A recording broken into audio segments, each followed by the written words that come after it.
Now, a water crisis continues to grip Cape Town, which is set to become the first major world metropolitan to run out of water.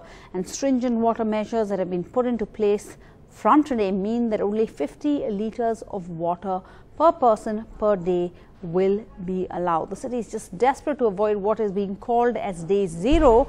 That is the day when the taps will run dry and 4 million people will have to stand in line to get just 25 litres of water per person per day. Water everywhere, but not a drop to drink. This is the scenario Cape Town is now desperate to avoid. Water restrictions have become more stringent for the citizens, confining everyone to 50 litres of water per person per day. Dam levels in Cape Town have dropped to less than 30%, with the last 15% declared as unusable and unsafe. The date of what is being called day zero, that is the day water will run out and Cape Townians will be faced with dry taps, has been brought forward to the 16th of April from the 22nd of April, which was the original date. From that day, citizens will be expected to collect only 25 litres of water per person per day at fixed collection points that are yet to be notified by the government. 200 collection points are meant to be announced for 4 million citizens, making it seem like an improbable task. And people are angry and bitterly disappointed with the government. This place was open freely years back and the people didn't know. And now that it's open, now the council want to shut it down again. The people mustn't come fetch water here. I came here yesterday morning. I thought I'd get up early. I got here, it was about 20 to 6 and the queue was right out into the street. They were told over 2 years ago we're going to run into a crisis, and she said don't worry, we'll have enough water. The big questions the government has not answered is the day before day zero. What if people are so panicked that they start to stockpile water and store water and keep it in their homes? How are they going to control that?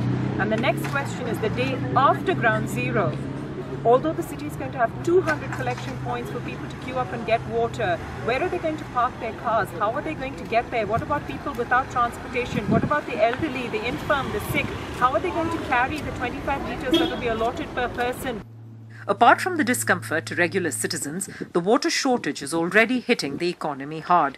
Tourism was affected this year, and the agricultural sector, which has cut water consumption by almost 60%, has been hit hardest. I have to shut at least half my chicken business. I've got enough water in a dam to see me through for 4 months. If it doesn't rain in winter, I'm going to close my whole farm down. The Western Cape government has had weeks of infighting over the handling of the crisis, and a new team has just taken over the water management.